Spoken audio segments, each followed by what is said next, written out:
Bonjour, c'est Pragmatic Man, bienvenue à toi sur ma chaîne, bienvenue à toi dans cette nouvelle vidéo.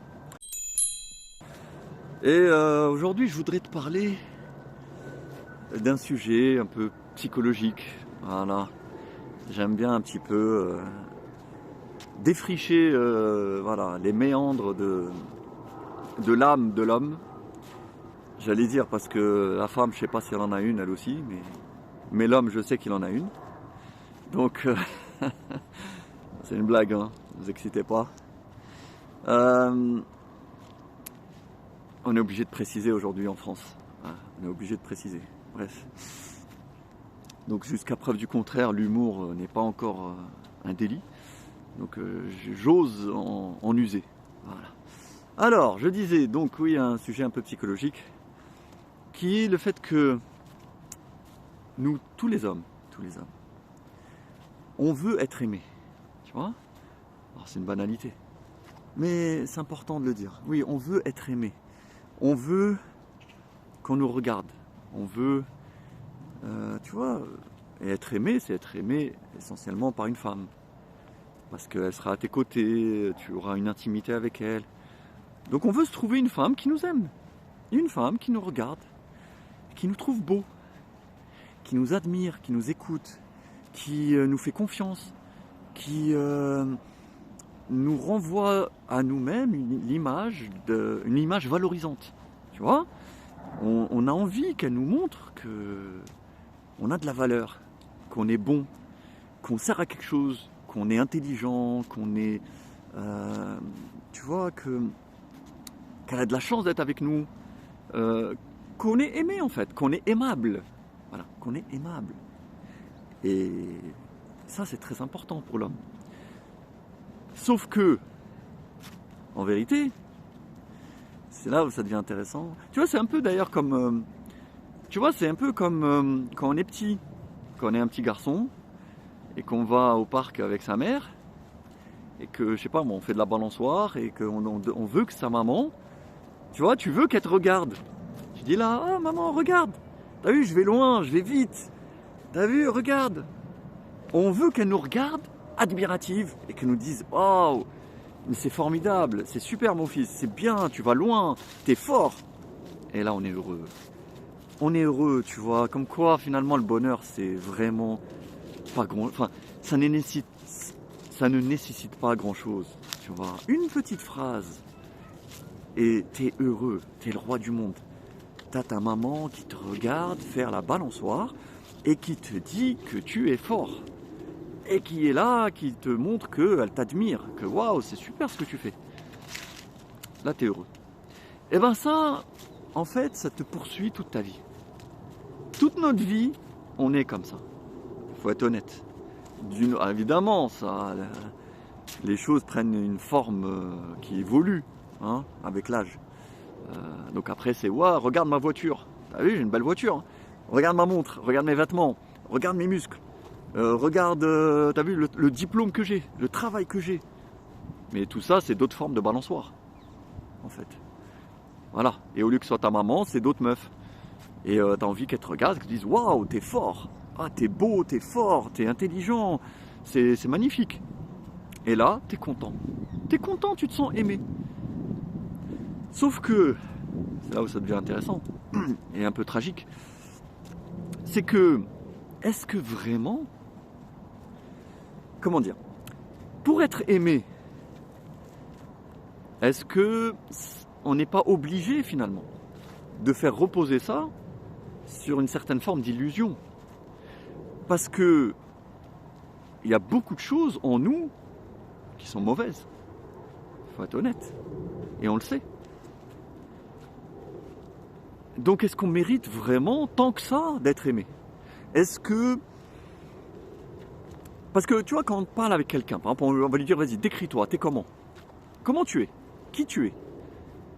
Voilà, si je te demande ça, la première chose à laquelle tu vas penser, ça va être des points positifs. Tu vas dire, je suis gentil, je suis bon,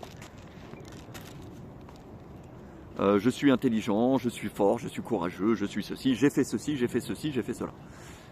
Et puis après, à force d'avoir fait, après avoir fait toute la liste des super choses qui te caractérisent, tu te dis, tu vois, dans ta tête, silencieusement, tu te dis, oula, là je suis en train de dire que des bons trucs, bon, c'est un peu prétentieux quand même.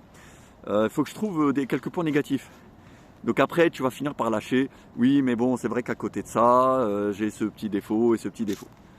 Mais globalement, on est tous persuadés d'être à 90% excellent et 10% de petits trucs qui vont pas.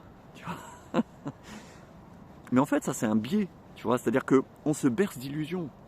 On se fabrique une image de nous-mêmes, une image valorisante. On veut se convaincre nous-mêmes qu'on est magnifique, qu'on est formidable. Pourquoi ? Pour se dire qu'on mérite d'être aimé. On mérite d'être aimé. Donc on se raconte à soi-même qu'on est super, qu'on est très bien, tel jour j'ai fait ci, un jour j'ai aidé lui, puis j'ai toujours été bon dans ma vie et j'ai fait... On se raconte en fait une version de nous-mêmes, voilà, qui est valorisante, encore une fois, mais qui est souvent pas tout à fait objective.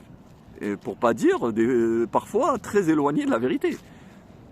Beaucoup d'entre nous sommes des grosses crapules, faut le dire, ou sommes des grosses merdes. Voilà, j'exagère un peu, mais tu vois ce que je veux dire.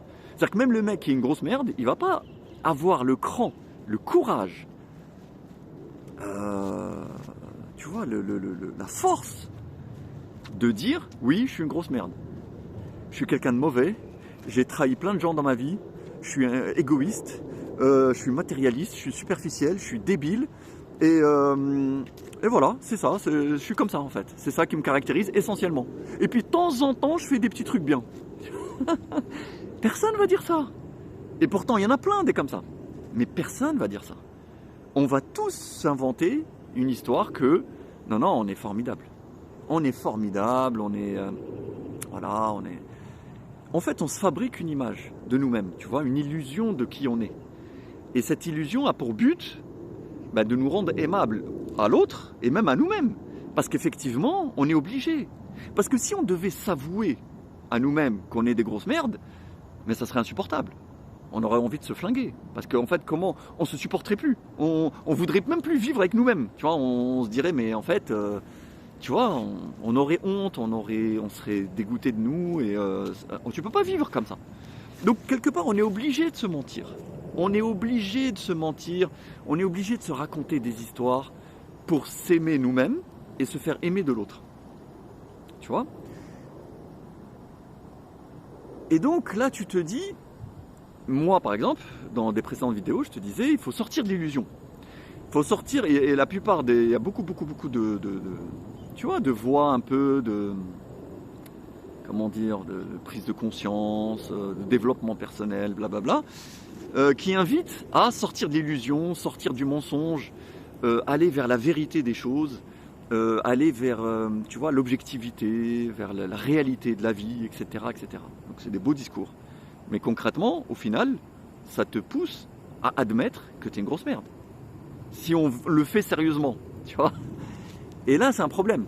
Parce que si on finit par admettre qu'on est des grosses merdes, comment on va s'aimer ? Et comment on peut se faire aimer ? Eh ben, j'ai une solution pour toi, mon ami. Parce que je réfléchis à ça. J'ai réfléchi à ça et je me suis dit, non, il y a une solution. Il y a une solution, tu vois. C'est que tu peux aller sur ce chemin de vérité, ce chemin de lucidité, tu vois, d'être lucide sur toi-même et d'admettre que tu es une grosse merde. Si t'en es une, je dis pas qu'on l'est tous, peut-être que toi qui me regardes, tu es quelqu'un de formidable, réellement, authentiquement formidable. Surtout si tu t'es abonné. À mon avis, ça prouvera que tu l'es. Donc, mais si admettons finalement, voilà, j'examine ma vie en toute sincérité, en toute lucidité, et je me rends compte que je suis quand même un gros connard. Mais comment je peux me supporter en étant un gros connard ? Comment je peux continuer à m'aimer ? Je pense que la clé, c'est dans le fait de mettre en place un processus de progression, d'amélioration. C'est-à-dire, ok, je suis une grosse merde, ok, je suis un connard.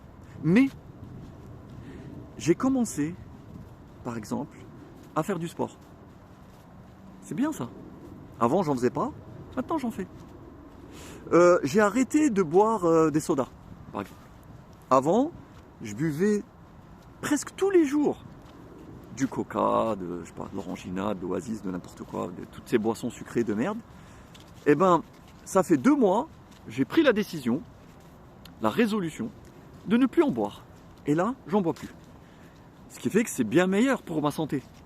Tu vois, je prends moins de sucre, moins de trucs chimiques, moins de machin. Donc c'est super, c'est un progrès.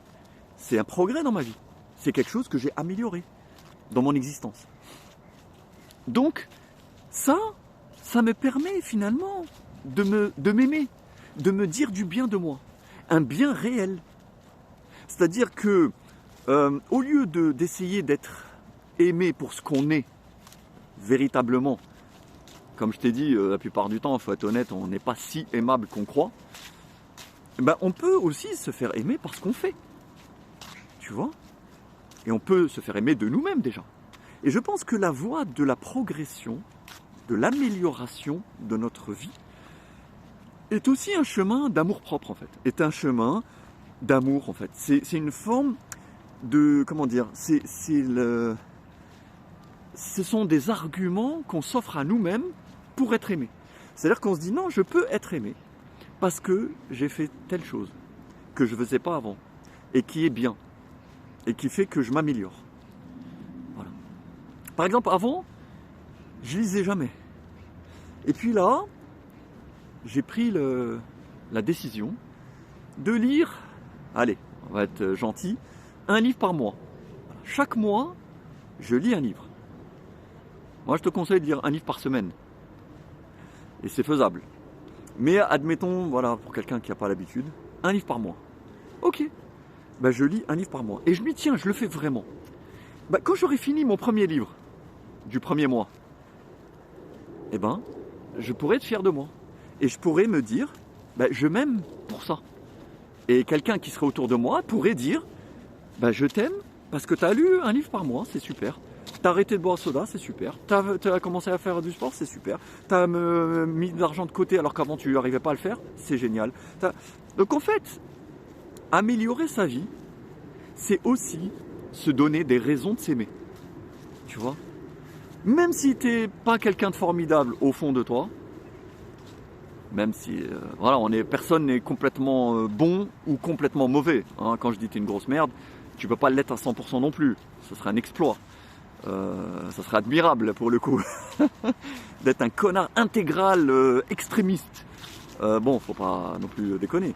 Mais ce que je veux dire, c'est que au lieu de te mentir à toi-même, de t'inventer des illusions dans ta tête en disant non, je suis formidable, il faut m'aimer, ben non, c'est pas grave. Dis-toi, ok, je suis un connard, je l'admets, je le reconnais.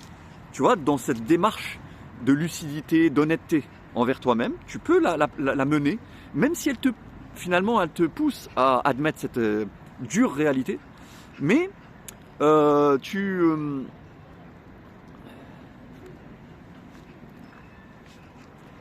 même si elle te pousse à admettre cette dure réalité, mais à côté de ça, bah, tu peux entreprendre tout un tas d'actions qui vont améliorer ta vie et qui seront autant de, comme je disais, bah, de raisons de t'aimer, autant de raisons d'être fier de toi, autant de raisons d'être valorisé. Voilà, tu te valorises par ce que tu fais aussi. Donc c'est très important. Je pense que le chemin de l'amélioration de sa vie est un chemin d'amour et voilà, de valorisation de soi et de fierté de soi. Et donc je t'invite à pratiquer ce chemin. Je trouve que c'est une excellente chose. Voilà mon ami, sur ce je te dis porte-toi bien et à bientôt. Salut.